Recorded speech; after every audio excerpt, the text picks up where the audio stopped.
cardiovascular. Já estamos de volta com Hora Geral. Nesta quarta-feira, vamos conversar com um médico especialista em angiologia e cirurgia vascular, Dr. Carlos Henrique Bernardes, que também é professor na Unimes. Uma satisfação enorme recebê-lo. Feliz ano novo, doutor. Para você também, bom dia. Obrigado pelo convite. Espero esclarecer o seu público telespectador. O senhor, além de esclarecer, é um médico respeitado. Eu tenho uma grande amizade pelo senhor, o senhor sabe disso. E quero também deixar aqui publicamente mandar um abraço para sua esposa. Obrigado. Né? Que deve estar acompanhando, né? Está acompanhando na televisão hoje. Doutor Carlos, a gente tem uma preocupação em algumas especialidades médicas que a gente só acaba conhecendo quando a gente é obrigado a procurar. Angiologia e problema vascular, a gente não ouve tanto como, de repente, o médico pediatra, como cardiologia, como oftalmologia, né? Na sua área, quem que deve se preocupar? A partir de que idade? São as pessoas mais idosas, as pessoas adultas? Queria que o senhor falasse um pouco mais da sua área. Essa pergunta aí é interessante porque as pessoas não conhecem mesmo o que faz o cirurgião vascular. O cirurgião vascular, ele atua no abdômen e nos membros inferiores, membros superiores e no pescoço. No tórax é o cirurgião cardiovascular, o cirurgião de coração. Sim. E no cérebro é o neurocirurgião. Como o caso recente que aconteceu com esse grande corredor, né, Schumacher. O Schumacher. Então é o neurocirurgião que atua. É o vascular que dessa área é o neurocirurgião. E nas outras áreas somos nós, da vascular. E a maioria das pessoas que tem esse problema estão na faixa dos 50 anos em diante. Então essas pessoas devem fazer uma avaliação com o cirurgião vascular periodicamente, pelo menos uma vez por ano, para detectar com antecedência qualquer complicação e tratá-la para que ela não venha a ter as suas complicações. Doutor, o senhor falou em vascular. Uma das palavras que a gente mais ouve, inclusive o que me traz preocupação, é que muitas pessoas jovens estão tendo o AVC, que é o acidente vascular cerebral. Tem a ver com a sua área, não tem? O acidente vascular cerebral é um neurocirurgião também. E isso ocorre quando a pessoa já tem alguma alteração congênita no cérebro de algum vaso. Esse vaso pode estar dilatado, como se fosse uma bola de tênis, e essa bola, então, pode se romper e pode dar uma hemorragia e a pessoa, se não for tratada adequadamente, pode ter até vir a falecer. Existem exames que podem detectar se existe, como o termo que o senhor usou, essa bola de sangue, para que haja um tratamento prévio ou não? Hoje em dia existe a angiorressonância e esses exames são muito bons e com eficiência, eles localizam a lesão do paciente e hoje com os métodos modernos, principalmente de equipamentos, podemos muitas vezes recuperar esses pacientes. Doutor, e com relação aos nossos amigos da melhor idade, né? Porque a longevidade hoje está avançando cada vez mais. Ontem eu estava conversando com um amigo do meu pai, fazia tempo que eu não via, que é o Eduardo. Aí conversa vai, conversa bem, né? E ele bem, né? Vamos tomar um café. Falei assim, Eduardo, pô, quantos anos você está? Eu estou com 81. 81 anos. E numa boa, pega ônibus, vai no banco, ou seja, a longevidade com qualidade de vida, lógico que é fundamental. Na sua área, a angioplastia, a área vascular, qual a preocupação que os idosos têm que ter? Porque eu observo algumas pessoas idosas, doutor, com, vamos supor, um inchaço na perna. Esse inchaço pode ser uma retenção de líquido, uma falta de atividade física. Eu queria saber um pouco mais sobre esse sintoma. Os pacientes a partir da sexta década, de 60 anos em diante, com 80 anos, então eles têm uma dilatação das veias dos membros inferiores. Essa dilatação com a hipertensão venosa, que nós chamamos, quando a pessoa fica de pé, como no seu caso agora, ou a pessoa sentada, como eu estou, então sofre uma ação da gravidade e ele está sujeito, então, constantemente a essa pressão.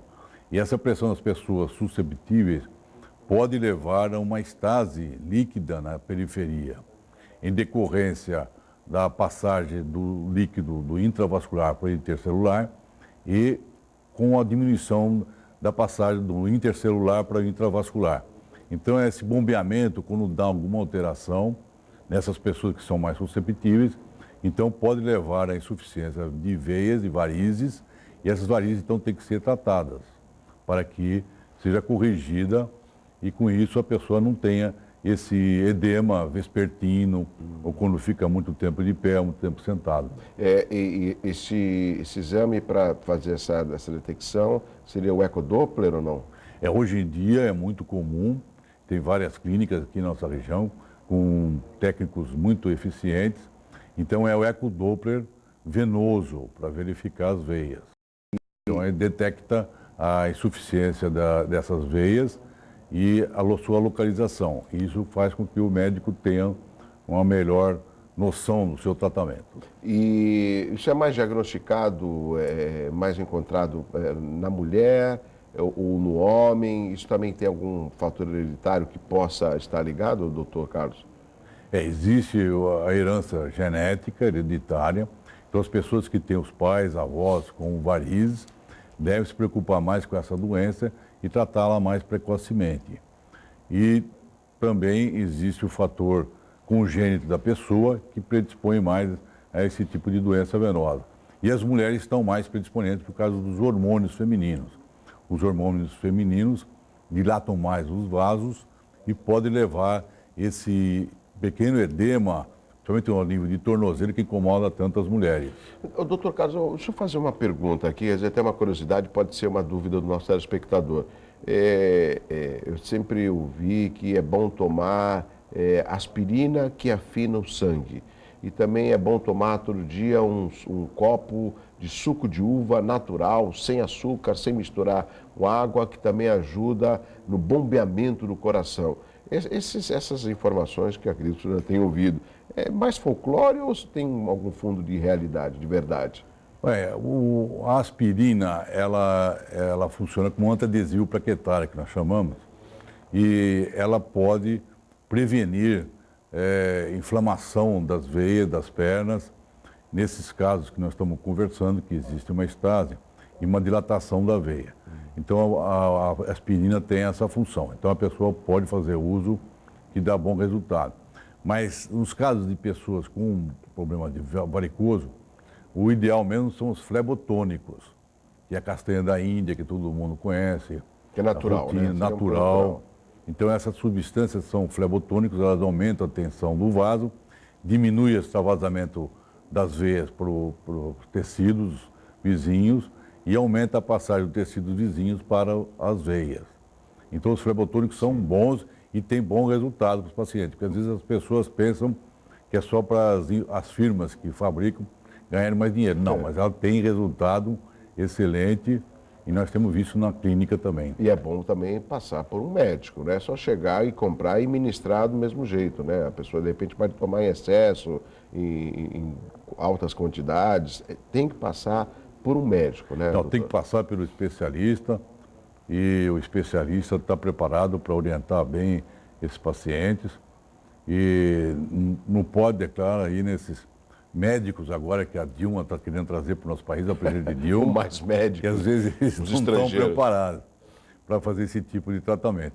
Se bem que é claro que a função que ela quer, outra, é claro, é médico de família. Isso. Mas o paciente deve procurar mesmo um especialista que vai orientá-lo exatamente qual é a dosagem ideal para que não prejudique o seu organismo. E o suco de uva ou um cálice de vinho na refeição? O suco de uva é a vitamina C. A vitamina C também ajuda, é antioxidante, ajuda a prevenir inflamações nas extremidades. E o suco de uva foi provado, inclusive, por um grupo da Escola Paulista de Medicina, hoje a Universidade Federal da Escola Paulista. Foi comprovado que pequenas doses diárias, elas aumentam os flavonoides, que são substâncias também antioxidantes, e ajuda, assim, a prevenir a sua degeneração na decorrência da evolução da idade do paciente. Doutor Carlos, eu queria aproveitar, já tinha até algumas perguntas, mas eu quero aproveitar mais um pouco a sua explicação. O senhor é um médico muito respeitado, inclusive é o responsável do setor vascular da Santa Casa de Misericórdia de Santos. No seu consultório, qual a maior reclamação, o que a maioria dos pacientes procuram para que até sirva de alerta para os nossos telespectadores. Por favor. Na minha clínica, cerca de 70% das queixas dos pacientes são em decorrência das insuficiências venosas. Então, é dor em queimação, peso Nas pernas, principalmente no final do dia. E alguns pacientes apresentam também um pequeno inchaço na região pré-maiolar, um edema pré-maiolar, principalmente no final do dia, em decorrência da insuficiência dessas veias. E elas mesmas referem, quando elas fazem um repouso ou elevam as suas pernas, e já melhora bastante esse sintoma. Então, na clínica, a maior alteração são essas venosas. Agora, na Santa Casa, já que eu estava falando aqui do chefe lá da Santa Casa, o que nós temos visto muito são os pacientes com diabetes mellitus e suas complicações. Então, as pessoas com diabetes, em decorrência do aumento da sobrevida, então é claro que hoje em dia a medicina melhorou muito a condição do diabético, mas ele também tem que ser muito disciplinado. Então, tem que fazer exercícios diários, acompanhar a sua alimentação e tomar uma medicação para que não tenha uma evolução das complicações do diabetes. E nós temos visto, principalmente na Santa Casa, que são, às vezes, úlceras no pé, muito dolorosa, ou então na região do terço inferior da perna, ou então, às vezes, até, naqueles casos mais graves, necrose e até gangrena, que muitas vezes, infelizmente, vai para amputação. Doutor, vamos pegar dois aspectos rapidamente para o telespectador poder entender. Aquela mulher vaidosa, e a maioria das mulheres é vaidosa, né? Que está sempre de salto alto, anda parece que na ponta dos pés. Isso pode ter algum reflexo com relação a dores, a afetar a circulação? E, um contraponto disso, os jogadores de futebol, que fazem vários exercícios e acabam usando muito dos pés e também das pernas. Queria que o senhor traçasse um paralelo com relação a esses dois exemplos. Essa pergunta também é muito pertinente e interessante, porque as mulheres, é claro que com o seu calçado, com saltos altos, elas forçam mais, né, a panturrilha, que nós chamamos a barriga da perna. E essa panturrilha, então, é responsável pela drenagem do líquido do sistema venoso superficial, que nós chamamos, que é subcutâneo, e leva o sangue em direção ao sistema venoso profundo, e do profundo vai para o coração. Então, quando as mulheres usam sapatos muito altos, elas ficam mais bonitas, né, mais elegantes. Não tem como negar isso. Mas também força mais as suas extremidades e pode piorar se elas tiverem predisposição a essa circulação venosa periférica. Então, o ideal não é nem o tênis, que não tem salto nenhum, e nem esses sapatos muito altos. Teria que ter uns 5 centímetros só no calcanhar, já seria suficiente para ajudar a movimentação da panturrilha. Aquelas palmilhas de silicone, elas têm alguma utilidade ou não? As palmilhas, elas ajudam a postura da pessoa e massageiam a região plantar da pessoa, que é a região plantar que também, quando a pessoa está caminhando, ela é massageada na região plantar e, com isso, ela movimenta a circulação. Então, as palmilhas têm uma função também fisiológica. Quando a pessoa tem necessidade ou tem alguma alteração no seu caminhar, as palmilhas têm indicações e são muito boas, sim, para a pessoa. E o jogador de futebol, doutor Carlos? O jogador de futebol, hoje em dia, né, a nossa preocupação, eu torço para o Santos também, não sei se você torcemos, lógico. Mas os jogadores, eles podem vir a ter problema de varizes em decorrência do seu esporte de impacto, então eles têm necessidade, né, de correr e pular e tudo isso que acontece no futebol. E eles podem vir apresentar varizes nos membros inferiores. E eles também têm indicação, algumas vezes, de operação que não prejudica nada a sua vida profissional posteriormente. Sabe que nós observamos às vezes, doutor, certas pessoas que têm as veias sobressalentes, tanto nas pernas como nos braços, né? Isso tem algum diagnóstico ou é normal? Essa pergunta do Douglas é muito interessante também. Então, as pessoas que fazem, por exemplo, musculação. Isso. Eu acho que a musculação é muito importante para todas as pessoas, para melhorar suas atividades diárias, à sua disposição. Eu acho que todo mundo deveria fazer algum tipo de exercício, podendo ter até a musculação. A musculação às vezes dilata um pouco as veias, mas não quer dizer que elas estejam insuficientes. Aí o especialista tem, então, a capacidade de avaliar se essas veias estão só dilatadas, tanto nos membros inferiores, nas pernas, como nos braços, em decorrência desse exercício, mas não tem qualquer insuficiência. Então não tem indicação de operação, de retirada, é só controle clínico para saber se elas vão evoluir para uma insuficiência ou não. Eu fiz essa pergunta porque às vezes a gente vai fazer exame de sangue, né? E já aconteceu de um tempo levar meu filho e a dificuldade de encontrar uma veia para poder tirar o sangue. Diferentemente de outras pessoas que elas ficam praticamente até expostas, né? É muito fácil de... Isso aí é um aspecto congênito dele mesmo, ele é muito novo ainda. Às vezes não estão assim, tão dilatadas, assim, tão visíveis a olho nu. Doutor, a Juliana Almeida, ou melhor, Júlia Almeida do Embaré, existem produtos naturais que auxiliam nos tratamentos vasculares? Quais são? Bom, produtos naturais, como nós já estamos falando, a castanha da Índia, o rutosídeo, e tem a diosmina, a esperidina. Então tem muitas substâncias que atuam, como eu já expliquei anteriormente, na parede do vaso, aumentando o seu tônus e melhorando a circulação de retorno. Essa castanha da Índia que o senhor falou, lógico, tem que passar, tem uma prescrição médica, mas a pessoa vai ter que tomar sempre até o fim da sua vida ou tipo, toma um período e para? A castanha da Índia, a pessoa deve fazer uso, pelo menos no período que ela apresenta sintomatologia. Principalmente se ela tem queimação, peso nas pernas, então ela deve tomar constantemente, não prejudica nada o organismo da pessoa. E a pessoa pode fazer uso de outros medicamentos juntos, pode tomar bebida alcoólica, não vai alterar nada a ação do medicamento. Então tem produtos naturais que ajudam sim a circulação. Doutor Carlos, o Romero Rodrigues do Boqueirão, de Praia Grande, é verdade que entre os 20 e 40 anos os problemas vasculares são irreversíveis? Não, aos 20 e 40 anos... Não existe assim nenhuma complicação mais grave nas pessoas novas.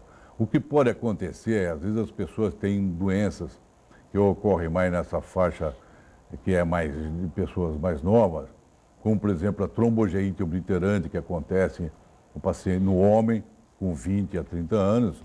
E essa trombogeite, é claro, que é uma doença também que piora muito com o paciente fumante, então esses pacientes têm que parar de fumar cigarro. Senão eles não melhoram da sua doença. Então, a pessoa com 20 e 40 anos, quando tem alguma doença mais grave, tem que se tratar.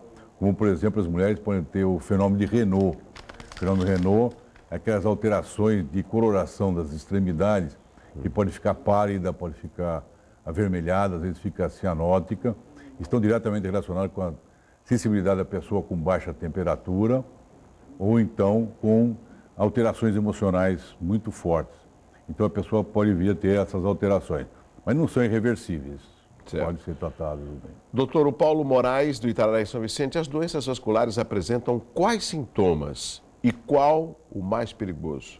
O sintoma mais perigoso das doenças vasculares periféricas seria, por exemplo, uma trombose venosa. Então a pessoa tem um edema bem volumoso na perna, tem uma dor muito forte. E se não for tratado adequadamente, ele pode ter embolia, pode até vir a falecer. Doutor, veja se o senhor acaba ilustrando melhor para o telespectador. Nas nossas pernas existem várias veias, vários vasos, que eles ali são irrigados com sangue. A trombose o quê? Dificulta essa irrigação e acaba provocando um aumento da perna, da parte inferior? Seria mais ou menos isso ou não? A trombose é a obstrução, é o bloqueio da circulação das veias periféricas. Então, esse bloqueio pode ocorrer por alguns fatores, né?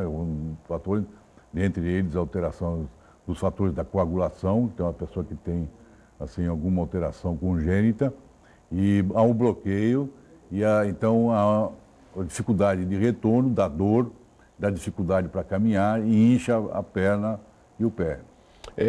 Eu tenho, inclusive o senhor, é uma coisa até impressionante, não sei se o doutor Carlos chegou a ver, acho que alguns dos nossos telespectadores sim. e um senhor que ficava sempre aqui na feira de terça-feira no Oswaldo Cruz, inclusive pedindo moedas. A perna dele, doutor, era enorme. Uma perna normal e a perna, não sei, não me lembro se era esquerda ou direita, mas muito enorme. E ele andava, lógico, de muletas, né? Então, isso seria um caso extremo de trombose ou existe um outro nome? Essas pessoas, somente que desocupados, que às vezes ficam nas nossas ruas, né? Eles podem ter uma complicação, por exemplo, que eles tenham infecções repetidas nas suas pernas devido a úlceras.